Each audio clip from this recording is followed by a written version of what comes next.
बैतुल्लाह की कुंजी। हिजरत से पहले बैतुल्लाह की चाबी पर कुरैशे मक्का का कब्जा था और वह उस्मान बिन तलहा के पास रहती थी। ये लोग गुरुवार और सोमवार को काबा शरीफ का ताला खोला करते थे। एक दिन अल्लाह के रसूल आए और उन्होंने उस्मान से दरवाज़ा खोलने के लिए कहा, लेकिन उस्मान ने दरवाज़ा खोलने से इनकार कर दिया। पवित्र पैगंबर ने कहा, हे उस्मान, आज यह दरवाज़ा खोलने से तू इनकार कर रहा है। एक दिन ऐसा आएगा कि बैतुल्लाह की यह चाबी मेरे कब्जे में होगी और मैं इसे अपनी इच्छानुसार दूंगा। उस्मान ने कहा, क्या उस दिन कुरैश के लोग मर जाएंगे?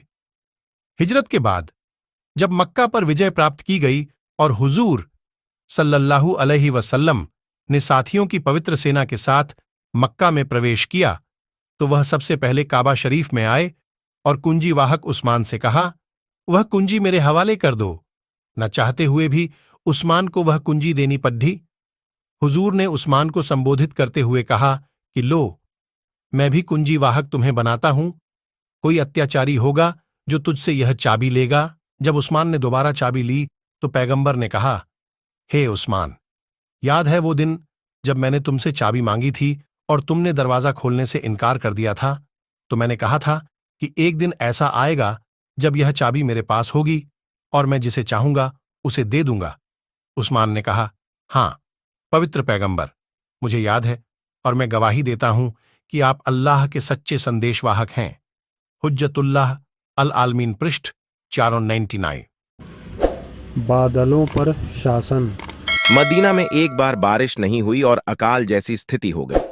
लोग बहुत चिंतित थे। एक शुक्रवार को जब पवित्र पैगंबर उपदेश दे रहे थे, एक देहात का रहने वाला उठा और कहने लगा, हे अल्लाह के दूत, धन बर्बाद हो गया और बच्चे भूखे हैं, बारिश के लिए प्रार्थना कीजिए। उसी क्षण पवित्र पैगंबर सल्लल्लाहु अलैहि वसल्लम ने अपने हाथ उठाए। वर्णनकर्ता कहता है कि आकाश पूरी तरह से साफ था, बादल नाम मात्र के भी नहीं थे। इधर मदनी सरकार के हाथ उठे और उधर पहाड़ जैसे बादल छा गए और बारिश होने लगी। अभी हुजूर मेंबर पर ही तशरीफ रखते थे, बारिश इतनी हुई कि छत टपकने लगी। हमने हुजूर की दाढ़ी मुबारक से पानी की बूंदें गिरते देखी। यह बारिश बंद नहीं हुई, बल्कि शनिवार को भी बरसती रही और फिर दोबारा अगले दिन और फिर अगले शुक्रवार तक बारिश होती रही। हुजूर जब दूसरे शुक्रवार का खुतबा देने के लिए उठे तो वहीं देहात का रहने वाला जो पहले शुक्रवार को बारिश की कमी की शिकायत की थी, कहने लगा, हे अल्लाह के दूत, अब तो धन डूबने लगा और मकान ढहाने लगे। अब इस बारिश को रोकने के लिए हाथ उठाएं। पैगंबर इस्लाम ने फिर अपनी धन्य उंगली से इशारा किया और प्रार्थना की कि हे अल्लाह, हमारे आसपास बारिश हो, हम पर न हो।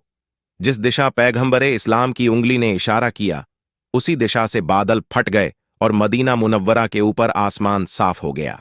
मिशकात शरीफ पृष्ठ 528।